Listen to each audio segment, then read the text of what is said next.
नमस्कार मित्रों, स्वागत है आप सभी लोगों का एक बार फिर से आपके अपने चैनल में। मेरा नाम है नवनीत JMH। शुरुआत करते हैं आंगनबाड़ी कर्मियों से जुड़ी हुई तमाम खबरें जो निकल कर आ रही हैं। सभी खबरों को सिलसिलेवार हम जानेंगे। पहली खबर से अगर शुरुआत की जाए तो आप लोगों के काफ़ी मैसेज और इसी के साथ ही आपके काफ़ी कमेंट्स आ रहे हैं। कमेंट्स किस बात पर आ रहे हैं कि भाई उत्तर प्रदेश में जो आंगनबाड़ी कर्मियों की वैकेंसी से जुड़े हुए हैं, जो अन्य जनपदों में वैकेंसी अभी नहीं निकली है, आप लोग कमेंट में मेंशन कर रहे हैं। जनपद अच्छी बात है, तो आप लोग सवाल पूछ रहे हैं कि भाई आपके जनपद में कब निकलेगी। तो मैं पहले भी आपको रिप्लाई दे चुका हूँ। इन शॉर्ट में आपको फिर से रिप्लाई दे देता हूँ ताकि जो आपके अंदर कन्फ्यूजन वो कन्फ्यूजन सॉल्व हो सके। सो स्टार्ट करते हैं। देखिए, सबसे पहले तो उत्तर प्रदेश में आंगनबाड़ी कर्मियों के हज़ारों पद देखने को मिलने वाले हैं। पहली चीज़ आपको बता दें, इसके लिए कुछ जनपद अभी मेरी स्क्रीन के सामने जनपद मेंशन हो रहे हैं और ये ऑफिशियली साइट पर जनपद मेंशन हो रहे हैं। पहले इन जनपदों को जानिए। आगरा, अंबेडकर नगर, अमेठी, फैजाबाद, फिरोजाबाद, हाथरस, मऊ, सहारनपुर। एक बार मैं फिर से बता देता हूँ। आगरा, अंबेडकर नगर, अमेठी, फैजाबाद, फिरोजाबाद, हाथरस, मऊ और सहारनपुर। अब इसके आगे साइट पर कोई जनपद मेंशन नहीं है और मैं जो जनपद आपको बता रहा हूँ ऐसी साइट से बता रहा हूँ जो सरकार द्वारा ऑफिशियली जारी की गई और इसी के माध्यम से आपको फार्म भरना है। अब यहाँ पर आपका जनपद मेंशन नहीं है, मान लीजिए। अब आपका जनपद मेंशन नहीं है तो आप लोग अप्लाई कैसे कर पाएंगे? ऑब्वियसली आप अप्लाई नहीं कर पाएंगे। जी हाँ, ऑब्वियसली आप अप्लाई नहीं कर पाएंगे जब तक आपके जनपद का नाम मेंशन नहीं होगा। अब आप लोग कमेंट में जनपद का नाम लिख रहे हैं तो मैं आपको बता दूं, जनपद का नाम लिख सकते हैं आप लोग, आपकी इच्छा है। लेकिन आपको बता दें, जब चुनाव की आचार संहिता हट जाएगी, जो अधिकारी अभी पंचायत चुनाव उत्तर प्रदेश में हो रहे हैं इसको लेकर लगे हुए हैं, जब ये आचार संहिता हट जाएगी, पंचायत चुनाव से रिलैक्स हो जाएंगे अधिकारी, उसके बाद इसका नोटिफिकेशन जारी किया जाएगा, यानी कि अन्य जनपदों का नोटिफिकेशन जारी किया जाएगा। अब सवाल आता है, जो इन जनपदों से हैं तो वो भाई जाइए, सरकारी वेबसाइट है जो बाल विकास विभाग की, उस साइट पर जाइएगा। हम कमेंट बॉक्स में भी दे देंगे। अगर आपको वेबसाइट नहीं पता है तो कमेंट में नो लिखिए। तो आपको बता दें, मैं आपको बता दूं, जो आपको हमने अभी जनपद बताए हैं, इन जनपदों में आप अगर रहते हैं तो आप आवेदन कर सकते हैं। लेकिन आपको परियोजना वाई डिटेल्स देखनी होगी। अगर आपकी परियोजना में वैकेंट है सीट, इसमें भी देखना होगा। SC OBC आरक्षण के तहत अगर आप सुटेबल बैठते हैं तो अप्लाई कर सकते हैं। तो आपको बता दूँ, इसके लिए आप आवेदन कर सकते हैं। सबसे अच्छी बात यहाँ पर यह है कि इन जनपदों की लास्ट डेट 14 अप्रैल रखी गई। अगर एक्सटेंड करती है सरकार तो भी एक अलग बात, लेकिन फिलहाल 14 अप्रैल रखी गई। और आप ये खबर देख रहे हैं 3 अप्रैल को। इन जनपदों से तो फास्ट तरीके से जाइएगा और अप्लाई करना शुरू कर दीजिए। कोई प्रॉब्लम आ रही तो कमेंट बॉक्स में पूछिएगा, आपके लिए कमेंट बॉक्स खुला है।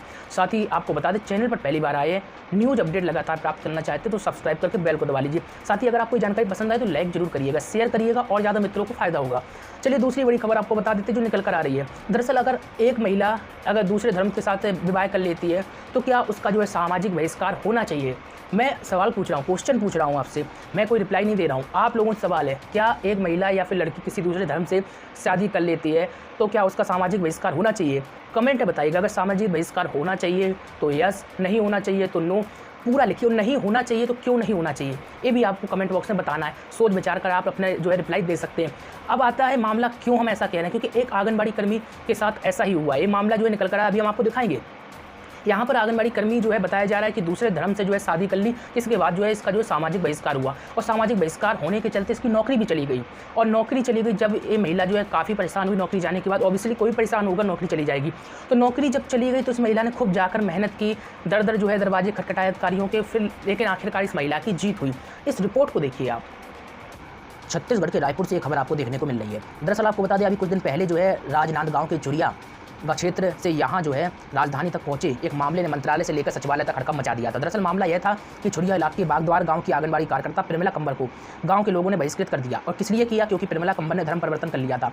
हद तो तब होगी जब गाँव वालों की असहमति को कारण बताते हुए महिला बाल विकास विभाग ने आंगनबाड़ी कार्यकर्ता को जिम्मेदारियों से मुक्त करते हुए मानदेय रोक लिया। अब आंगनबाड़ी कार्यकर्ता ने परेशान होने के बाद इंसाफ के लिए खूब चक्कर लगा, कभी परियोजना अधिकारी के दफ्तर तो कभी बाल विकास विभाग के जिला कार्यक्रम अधिकारी के दफ्तर, थाने तक भी ये मामला पहुंचा। तमाम विभाग के अधिकारी भी उस गांव तक पहुंचे, लेकिन गांव वालों को सामाजिक बहिष्कार के अवैधानिक समझाने देखिए काफ़ी समझाया गया, फिर भी नाकाम रहे मामला। जब सचिवालय पहुंचा तब कहीं जाकर विभाग को सुध आया और परियोजना कार्यालय ने पीड़ित आंगनबाड़ी कार्यकर्ता प्रेमिला कंबर को आंगनबाड़ी केंद्र का प्रभार वापस दे दिया। साथ ही रुके हुए मानदेय के संबंध में कहा गया कि भाई मिल जाएगा। आपको बता दें कि आंगनबाड़ी कार्यकर्ता प्रेमिला को आंगनबाड़ी केंद्र का प्रभार मिल गया, लेकिन इस नतीजे तक पहुंचने के लिए उसे कई पापड़ बेलने पड़े। निश्चित तौर पर काफ़ी परेशानी का सामना इस महिला को करना पड़ा।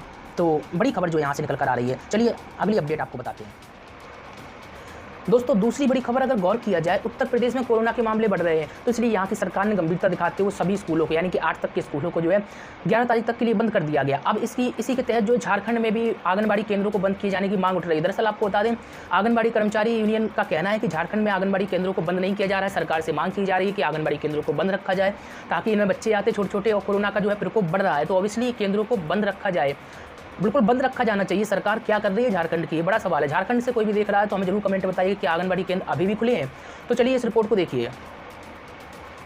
देखिए, झारखंड राज्य अराजपत्रित कर्मचारी महासंघ के महामंत्री जो है अशोक कुमार ने आंगनबाड़ी केंद्रों के संचालन को स्थगित रखने की मांग की है और इस बारे में उन्होंने महिला बाल विकास एवं सामाजिक सुरक्षा की मंत्री को एक पत्र प्रेषित किया, जिसमें कहा है कि एक बार पुनः कोरोना संक्रमण बढ़ रहा है और इसको दृष्टिगत रखते हुए केंद्र को बंद रखा जाना बहुत ही जरूरी है।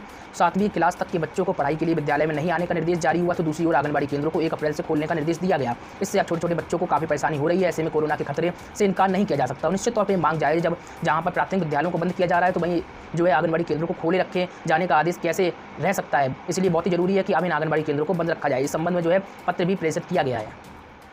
पोषण ट्रैकर ऐप, जी हाँ, तीसरी बड़ी खबर जो है पोषण ट्रैकर ऐप से जुड़ी हुई है। फटाफट हम आपको खबर बता रहे क्योंकि बहुत बड़ा जो है आपको खबर सेक्शन हो जाता है, वीडियो बड़ी हो जाती है, इसी कारण से हम आपको बहुत शॉर्ट में खबर बताते हैं। पोषण ट्रैकर ऐप मध्य प्रदेश की मुरैना से खबर निकल कर आ रही है। यहाँ पर आंगनबाड़ी कार्यकर्ताओं ने जो है अपनी समस्याओं का ज्ञापन सौंपा है। आपको बता दें पोषण ट्रैकर ऐप जो है लागू कर दिया गया और इस ऐप के जरिए जो है आंगनबाड़ी कर्मियों को डाटा देना पड़ेगा। यहाँ पर एक कंडीशन रखी गई, जो डाटा नहीं देगी उनका जो है मानदेय नहीं भेजा जाएगा। इसी कारण से आंगनबाड़ी कर्मी काफ़ी परेशान है। एक परेशानी और इनके सामने निकल कर आ रही है। कुछ आंगनबाड़ी कर्मियों का कहना है कि जो उनको मोबाइल उपलब्ध कराए गए थे आज से 2, 3, 4 साल पहले जो है वो मोबाइल अब कंडम हो चुके हैं, यानी कि अब वो मोबाइल काम नहीं कर रहे हैं। बड़ा सवाल है, अब मोबाइल 4 साल अगर हो गए हैं तो मोबाइल ऑब्वियसली अच्छी क्वालिटी के नहीं है या फिर उनका अच्छी तरीके से रखरखाव नहीं किया गया तो निश्चित तौर पर वो कंडम हो जाते हैं, यानी बेकार हो जाते हैं। अब कंडम हो गए मोबाइल तो उनसे कैसे ऐप संचालित हो, कैसे ऐप का डाटा भेजा जाए, इससे आंगनबाड़ी कर्मी परेशान है। और जिनके पास मोबाइल है वो मांग कर रहे हैं कि और दूसरा मोबाइल दिया जाए इसको बदल कर, इसी के साथ ही डाटा का पैसा दिया जाए, जो जायज़ मांग है। और एक मांग यहाँ पर हम आपको बता दें और देखी जा रही है। आंगनबाड़ी कर्मियों का कहना है जो पोषण ट्रैकर ऐप जो है इसमें इंग्लिश है, इंग्लिश के कारण से उनको काफ़ी परेशानी आ रही है, अंग्रेजी होने की वजह से उनको काफ़ी परेशानी आ रही है। अब सवाल बड़ा है, कुछ चीज़ें अंग्रेजी में नहीं समझ में आ रही हैं इन वर्कर्स को, तो उसके लिए भी कुछ अलग से व्यवस्था की जाए, प्रशिक्षण दिया जाए, नॉलेज दी जाए।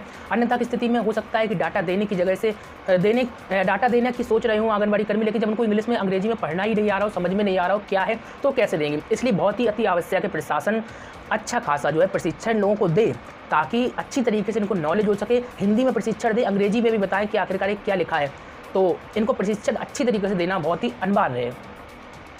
मध्य प्रदेश के मुरैना से खबर, बाल विकास विभाग ने पोषण ट्रैकर ऐप लागू किया, आंगनबाड़ी कार्यकर्ता काफ़ी परेशान है। आपको बता दें आंगनबाड़ी कार्यकर्ता ऐप की वजह से उन्हें जो है तमाम व्यवहारिक दिक्कतों का सामना करना पड़ा। पहली वजह उन्होंने बताई कि शासन ने 4 साल पहले जो मोबाइल दिए थे कंडम हो चुके हैं और दूसरी वजह जो है अंग्रेजी को बताई है। आपको बता दें आंगनबाड़ी कार्यकर्ताओं ने कहा है कि कंडम मोबाइल को वापस किया जाए और इसके लिए जो है बाल विकास कार्यालय भी पहुंची, जहां ज्ञापन सौंपकर अपनी परेशानी उन्होंने बताई है। आपको बता दें आंगनबाड़ी कार्यकर्ताओं ने जानकारी दी कि 2017 में मोबाइल उपलब्ध कराए गए थे जो 3G हैं, अब पुराने हो चुके यानी कि कंडम हो चुके हैं, लेकिन विभाग ने अब पोषण ट्रैकर ऐप चलाने के लिए दिया है जो इन कंडम मोबाइल में चल नहीं रहा है। इसी के साथ ही अंग्रेजी होने की वजह ये भी उन्होंने समस्या बताई है। साथ ही कहा है कि कार्यकर्ताओं का पूरा मानदेय ही 10,000 रुपये है, ऐसे मोबाइल कार्यकर्ता कैसे खरीदें।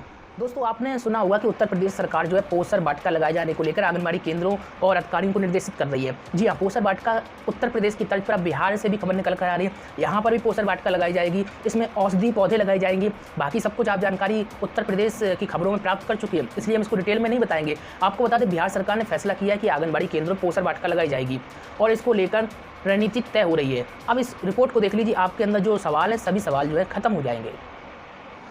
अब देखिए बिहार के पटना से अच्छी खबर आ रही है। दरअसल यहाँ के राज्य के स्कूल जो होंगे, कॉलेज और आंगनबाड़ी केंद्रों पर औषधीय पौधे लगाए जाएंगे। आयुष मंत्रालय ने राज्य सरकार को इस संबंध में पत्र भेजा है और इसी के तहत स्कूल, कॉलेज और आंगनबाड़ी केंद्रों में पोषण वाटिका के तहत औषधीय पौधे लगाए जाने के लिए कहा गया है। तो दोस्तों यहाँ पर सभी खबरें खत्म होती है, लगातार हमारे साथ बने रहिएगा। अगर आप खबरें पढ़ना चाहते हैं हिंदी में jmhnews.in पर विजिट करें, वहाँ पर जाकर आप खबरें ताज़ी अपडेट जो है पढ़ सकते हैं। चैनल के साथ जुड़े रहिएगा, यहाँ पर लगातार आपको खबरें दी जाती रहती हैं और पहली बार आए तो सब्सक्राइब करके बेल को दबा सकते हैं। नमस्कार।